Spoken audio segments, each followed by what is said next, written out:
நண்பர்களுக்கும் மீடியா நண்பர்களுக்கும் என்னுடைய மாலை வணக்கம். எனக்கு இந்த படத்து சம்பந்தமாக யாருமே எனக்கு பழக்கம் இல்லை. டைமண்ட் பாபு நிச்சயமாக இதுக்கு வரணும், பிரபு சார் சொன்னார் அப்படின்னு இன்விடேஷன் கொண்டாந்து கொடுத்தாரு. நான் வந்துட்டேன். இருந்தாலும் ஒரு திரைப்பட விழா, இந்த திரைப்படம் ஒரு பெரிய வெற்றி அடையணும். ஏற்கனவே 2 வெற்றிகளை தயாரிப்பாளர் கொடுத்துருக்காருன்னு கேள்விப்பட்டிருக்கேன். அவருக்கு என்னுடைய வாழ்த்துக்கள். அடுத்து கதாநாயகனாக ஒரு கதாநாயகனாக 2 பேர் கதாநாயகன் கேள்விப்பட்டேன். ஒன்று நண்பர் பிரபு சார், 2வது வெற்றி. பிரபு சார் நிறைய வெற்றிகளை பார்த்துட்டாரு. வெற்றியை பார்க்கணும்.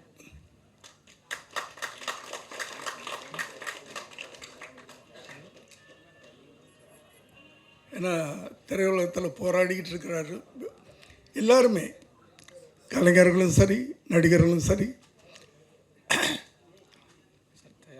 தொழில்நுட்ப கலைஞர்களும் சரி, தயாரிப்பாளர்களும் சரி.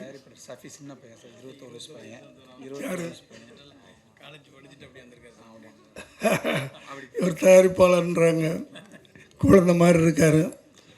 ஆனால் இத்தனை வெற்றிகளை கொடுத்துருக்காரு, சந்தோஷமாக இருக்குது. அதனால் எல்லாருமே வெற்றிக்காகத்தான் நம்ம உழைச்சிக்கிட்டு இருக்கோம், போராடிக்கிட்டு இருக்கோம். இன்றைக்கி மேடையில் இருக்கிற என்னுடைய பாலிய நண்பர்கள்லாம் ஒரு சிலர் இருக்காங்க, எதிர உட்காந்துருக்காங்க. எல்லோரும் போராடி வெற்றியை பெற்றவங்க தான். அதனால் நிச்சயமாக இன்றைய போராட்டம் நாளைய வெற்றி. அது சில விஷயங்கள் எல்லா இடத்துலையுமே சொல்லுவோம். நேற்றைய தொண்டன் இன்றைய தலைவன், இன்றைய தொண்டன் நாளைய தலைவன் ஒரு விதி இருக்குல்ல, அது மாதிரி இன்றைக்கு நம்ம உழைச்சோம்னா நாளைக்கு நல்லா இருப்போம். நேற்று உழைச்சதுனால நான் இன்றைக்கி நல்லா இருக்கேன். இவ்வளோதான். உழைப்பு தான் ஒரு மனிதனை உயர்த்துவது, வேறு எதுவுமே கிடையாது. உழைப்பு. உழைக்கிறதுக்கு முன்னாடி பிளான் பண்ணுங்க தயவு பண்ணி. சினிமா இன்றைக்கி ப்ரொடியூசர்லாம் எனக்கு முன்னாடி பேசினவர் யாரை சொன்னார், ப்ரொடியூசர்லாம் காணாமல் போயிட்டாங்கன்னு. காணாமல் போகல, பயந்து போய் வீட்டில் உட்காந்துருக்குறாங்க, வேறு ஒன்றும் இல்லை. படம் எடுக்கிறதுக்கு பயந்து போய் இந்த உட்காந்துருக்காரு. எத்தனை படங்கள் எடுத்தவர். நான் பயந்தான். படம் எடுத்துருவோம் கடன் வாங்கி, ஆனால் அந்த எடுத்த படத்தை ரிலீஸ் பண்ண முடியுதா, அதுக்கு நமக்கு தியேட்டர் கிடைக்குதா, அங்கே தான் தடுமாறுறோம் நம்ம. அது சின்ன படமாக இருக்கட்டும், பெரிய படமாக இருக்கட்டும், எல்லா படங்களும் தடுமாறிட்டு தான் இருக்குது. அதனால் அந்த ஒரு நிலைமை மாறணும். எல்லா படங்களும் தைரியமாக எல்லோரும் திரும்ப படம் எடுக்க வரணும். திரும்ப சினிமா உலகம் ஒரு 80-90களில் இருந்த மாதிரி வரணும்னு ஆசைப்பட்றேன். பிரபு சாரை பற்றி நான் இங்கே சொல்லணும். நான் நிறைய நடிகர்களை வச்சு படம் எடுத்துட்டேன். அந்த பாக்கியம் மட்டும் எனக்கு கிடைக்கல. பிரபு சாரோட வேலை செய்யக்கூடிய ஒரு வாய்ப்பை கடவுள் எனக்கு கொடுக்கல. அது முதல் படத்தில் மிஸ் ஆச்சு, அது அப்படியே மிஸ் ஆகிட்டே போயிடுச்சு. அது சட்டம் ஒரு சாட்சி நான் தெலுங்கில் பண்ணேன்.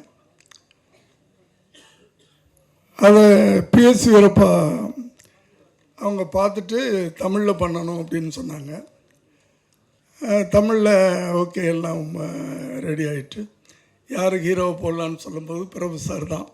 ஏன்னா நான் 81 டைரக்டரான பிரபு சார் 82 வந்தார்னு நினைக்கிறேன். சலிங்கிலி சாரி, முன்ன பின்ன இருக்கலாம், 82 தான் நினைக்கிறேன் நான். பிரபு சார் வந்தது அப்போ நல்ல பீக் பீரியடில் இருந்தார். ஏதோ நான் கேட்ட தேதி கிடைக்கல, அதில் மிஸ் ஆச்சு. அதுக்கு பிறகு அப்படியே அந்த கொடுப்பினே இல்லாமல் போச்சு. ஆகவே இந்த படம் ஒரு பெரிய வெற்றியை கொடுக்கணும், எல்லாருக்கும் வெற்றியை கொடுக்கணும். திரும்ப ஒரு ஒரு ஒரு தயாரிப்பாளர் வெற்றி அடைஞ்சார்னா ஒரு 10 பேருக்கு படம் எடுக்கணுன்ற ஒரு ஆசை வரும். வெற்றி அடைஞ்சதுன்னா அந்த வர்றவங்களுக்கெல்லாம் நான் திரும்ப திரும்ப சொல்கிறது, பிளான் பண்ணுங்க, அழகாக முயற்சி பண்ணுங்க, கடுமையாக உழைங்க, நிச்சயமாக உங்களுக்கு வெற்றி காத்திருக்கிறது என்று சொல்லி எல்லாரையும் வாழ்த்தி நான் விடைபெறுகிறேன். நான் எதையுமே பார்க்கல, எதையும் பார்க்காம சொல்ல முடியாது. எல்லாருக்கும் வணக்கம், நன்றி, வணக்கம். எல்லோருக்கும் வணக்கம். மேடையில் இருக்கிற சினிமா ஜாம்பவான்களே, அரங்கம் நிறைஞ்சிருக்கு, அதை பார்க்கும்போது சந்தோஷமாக இருக்குது.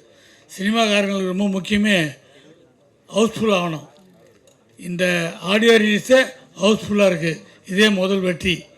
எனக்கு நம்ம டைமண்ட் பாபு சார், பிரபு சார் பேர் சொன்னாங்க, அவ்வளோதான். சார் சொன்னாங்க ஒன்று வர சொல்லுன்னு. பிரபு சார் பேர் சொன்னால் எனக்கு நினைவாற்றல் சரியாக இருக்கிற வரைக்கும் அவர் எங்கே எப்போ சொன்னாலும் நான் இங்கே வந்து நின்றுடுவேன். ஏன்னா அந்த ஒரு ஜீவன் என்ன ஓகே இந்த பையன் சொல்லனா இந்த மேடையில் நான் இல்லை. நான் வேணால் இப்போவாது பரவாயில்ல, ஏதோ சட்டைக்கிட்ட போட்டு கொஞ்சம் பார்க்குற மாதிரி கொஞ்சம் உருவமாக இருக்கேன். நான் ஒரு 21 வயசு எப்படி இருந்திருப்பேன் பாருங்கள். என்னை பார்த்தா ஒரு டைரக்டராக மதிக்க மாட்டாங்க. கன்னிராசி பூஜை, அதில் இளையராஜா சார் பக்கத்தில் நிற்கிறாங்க, பிரபு சார், அப்புறம் எல்லிபி சார், இவங்க நிற்கிறாங்க. அங்கே பூஜை செய்கிற ஐயர் வந்து எல்லார்ட்டையும் அந்த பூ இதெல்லாம் கொடுத்து ஆசீர்வாதம் வாங்குறாங்க. நானும் போய் கை நீட்டினேன், என்னை தள்ளி விட்டார்.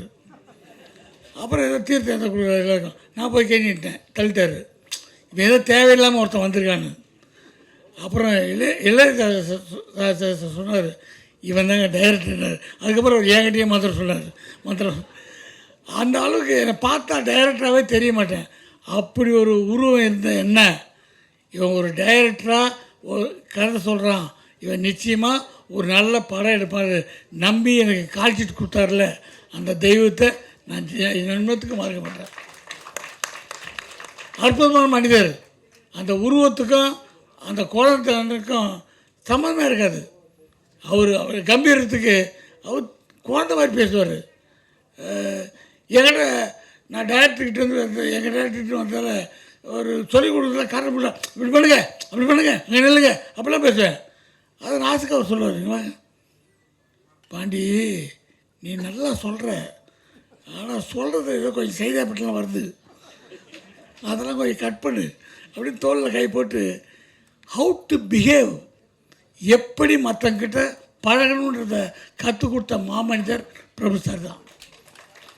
ஏன்னா சினிமா கற்றுக்கிட்டோம் அண்ணா இல்லை, இந்த உலகத்தில் எப்படி பிழைக்கணும், யார்கிட்ட எப்படி பழகணும், யாருக்கு என்ன மரியாதை கொடுக்கணும், அதெல்லாம் பெரிய விஷயம். ஒரு ஒரு யூனிவர்சிட்டி மாதிரி வருது, அற்புதமாக சொல்லி கொடுத்தாரு. அவர் வச்சு நான் அந்த படம் பண்ணும்போது அதில் ஒரு டுவேட்டு ஆலாஸ்து மலியே மலியன்னு, அதில் தர்றதுக்கு என்கிட்ட ஃபிலிம் பத்தலப்போ ரொம்ப நெருக்கடி. அதில் சரணம் முழுக்க ஒரே ஷாட் வச்சார் சார். அவர் ரிஹர்சல் எடுத்துக்கிட்டு ஆடினார். கோல்டன் பீச் தான் எங்களுக்கு பெரிய லொக்கேஷன், கோல்டன் பீச் தான். கோல்டன் பீச்லாம் எடுக்கிறீங்களா அப்படின்வாங்க. அப்போ அவ்வளோ பெரிய ஷூட்டிங்கு அங்கே எடுத்தேன். 2 சரணமும் ஒரு ஷாட்டு எடுத்தாச்சு. வந்து அதை 80 வச்சு பார்த்தா அது சிங்க் ஆகலை, பேட்ரி கொஞ்சம் லோவாக போட்டிருக்காங்க, பேட்ரி மாற்றலை அப்போ இருந்த பர்மிக்கு. அப்போ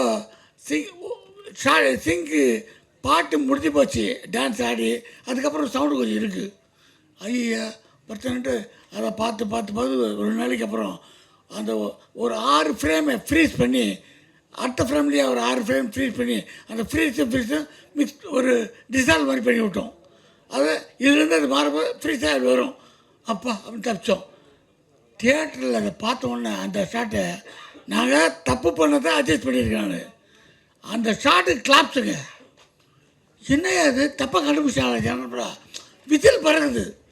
என்னென்னா போன தருணத்துலேருந்து அடுத்து பல்லவி மாறும்போது பிரபு சார் காஸ்டியூம் சேஞ்ச் வேறு ஷர்ட்டில் வராரு. அதுக்கு விசில் வருது. ரசிக கூப்பிட்டேன், ஏன் கை தட்டிங்க? தலைவர் சட்டை மாத்தினார்ல அந்த டிசைனில். அப்படி ஒரு ரசிகர்களை பெற்ற ஒரு சூப்பர் ஹீரோ, ஒரு பண்பாளர். அவர் இன்றைக்கு வரைக்கும் பாண்டி அப்படின்னு ஃபோன் எடுத்தோன்னே அந்த உரிமையோடு கூப்பிட்ற குணம் அதை மறக்க முடியாது. நான் டைரக்ட் பண்ணது பிரபு சாரை, அவர்கிட்ட கற்றுக்கிறது நிறையா. அதுக்கப்புறம் அவங்க அப்பா கூட நடித்தேன். நடிகர் தளத்தோட தாய்க்கர் தளத்தில் நடிக்கிற வாய்ப்பு, இதெல்லாம் எனக்கு சோகங்கள் வரும்போது நினச்சி பார்த்துக்குது. எவ்வளோ பெரிய லக்கு நமக்கு. யோசிச்சு பாருங்கள், நடிகர் திலகம் எனக்கு அப்பா, நாட்டிய பேரொழி பத்மினி அம்மா எனக்கு அம்மா, இவங்களுக்கு நான் புள்ள. இப்படி ஒரு காம்பினேஷன் பிறக்குமா? யோசிச்சு பார்த்தாலும் நடக்குமா? இதெல்லாம் நடந்திருக்கு. இந்த மாதிரி அவங்க கூட பழகும்போது என்ன டைமிங், நடிக்கிறன்னா எப்படி நடந்துக்கணும், 7 மணினா 7 மணி காட்சிட்டில் வித் காஸ்டியூம் மேக்கப்போட 7 மணிக்கு செட்டில் இருக்கணும். இதெல்லாம் சொல்லி கொடுத்த தெய்வங்கள் தான். ஒரு அற்புதமான குடும்பம். அந்த வீட்டுக்குள்ளே நம்ம போய் காபி சாப்பிட்ருக்கோம். என் பேர் சொல்லி கூப்பிட்ருக்காங்க. இதெல்லாம் சந்தோஷமான விஷயம். அவங்க கூப்பிட்ட ஆடியோ லான்ச்சு டைமண்ட் சார் சொன்னார், பிரபு சார் அப்பா பையனுக்கான ஒரு கதையில் ஆக்ட் பண்ணியிருக்காரு, அதனால் நீங்கள் பையனோடு வரணுன்னாரு. வரேங்க, இதை விட நான் நமக்கு சந்தோஷம். நான் பையனோடு மட்டும் வரலைங்க, என் பேரனையும் கூப்பிட்டு வந்திருக்கேன். எப்படியோ அந்த சினிமாவுக்கு எங்கெங்கேயோ கஷ்டப்பட்டு என்னென்னமோ பட்டு வந்தோம். ஆனால் அந்த சினிமா என்னென்ன கொடுக்குது, எங்கே கொடுக்குது, தோண்டு விடும்போதெல்லாம் நம்மளை கைக்கு கூடுது, எந்தெந்த ஊருக்கு கூட்டு போகுது, எவ்வளோ மனிதர்களை சந்திக்க வைக்குது. நான் ஆஸ்திரேலியா போயிருந்தேன். இந்த மாதிரி இடத்துல சொன்னதான் உண்டு.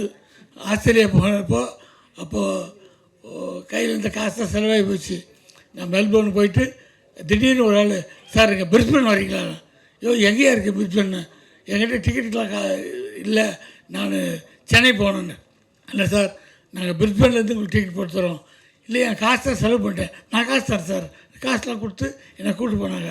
எனக்கு பசங்கள்லாம் இங்கே கூப்பிட்டு போயிட்டுமான்னு ஒரே கவலை நடாதுன்ட்டு. அதுக்கப்புறம் நாளைக்கு சென்னைக்கு வர போகிறேன். இன்றைக்கி அந்த ஸ்ட்ரீட்டில் நின்று ஒரு பேண்ட் வாங்கணுன்ட்டு என் ஒய்ஃப் அங்கே போயிருக்க கடைக்கு. நான் சோகமாக நிற்கிறேன். அப்போது ஒரு 4 வயசு குழந்த, ஒரு பொண்ணு குழந்த, அவங்க அப்பா கை பிடிச்சி வருது. நான் டக்குன்னு அந்த குழந்தை பார்த்தது. அப்பா, அவர் பாண்டியராஜன் தானே, பாண்டியராஜன் அங்கே நிற்கிறார், நான் கண்டேன் அப்பா. இல்லை, அவர் எங்கே போகிறார்? அவர் சென்னையில் போயிருப்பார். இல்லையே, கண்டேன், பகடியாக நடிப்பார், அவர் தான் அப்பா. இல்லைங்கோ, நான் பார்க்கணும் அவரு. அந்த குழந்தை சொல்லப்பட்டு நேராக கிட்ட வந்து, பாண்டியராஜன் நீங்களா? ஆமாம் சார். என்ன செய்தி எல்லாம் வரல? இல்லை, நான் நாளைக்கு ஊருக்கு போகிறேங்க. அந்த குழந்தை அப்படியே குதிக்குது, என்னை தொட்டு பார்க்குது, சட்டை பிடிச்சி இருக்குது, சிரிக்குது. இது அப்போ அவர் சொல்கிறாரு, இந்த குழந்தை இந்தியா வந்ததில்லை, இலங்கையில் பிறந்ததில்லை, இது நியூசிலாண்டில் பிறந்தது, இது லீவுக்காக ஆஸ்திரேலியா வந்திருக்குது. அதுக்கு சிடிலையும் டிவிலையும் உங்களை பார்த்துருக்கு, உங்களை பிடிக்கும் அதுக்குன்ட்டு. அப்போ அவங்க அப்பா ஒரு யூஸ் அண்ட் த்ரோ கேமரா வாங்கி என்னை அந்த குழந்தை கூட ஃபோட்டோ எடுத்துக்கிற மாதிரி இருக்குது. அந்த குழந்தை, இவருக்கு எதாவது அன்பளிப்பு தரமல்லோ, அன்பளிப்பா, நான் உனக்கு அன்பளிப்பு தரேன்னு அந்த குழந்தைய கட்டி பிடிச்சி கணத்தில் முத்தம் கொடுத்தேன். அது குதித்து போகிறதுக்கே மனசு இல்லை. போகும்போதெல்லாம் எகிரி டாட்டான்னு காமிச்சு போச்சு. யார் பெற்ற குழந்தையோ, இந்த சினிமாவும் தமிழும் நம்மளை எல்லை கடந்து கூட்டு போகுதுன்னு போது இதுக்காக அழலாம், கஷ்டப்படலாம், வேதனைப்படலாம், என்ன கஷ்டத்தையும் தாங்கிக்கலாம். சினிமா வாழ்க, சினிமா நம்பியிருக்க நல்ல உள்ளவங்க வாழ்க. நன்றி.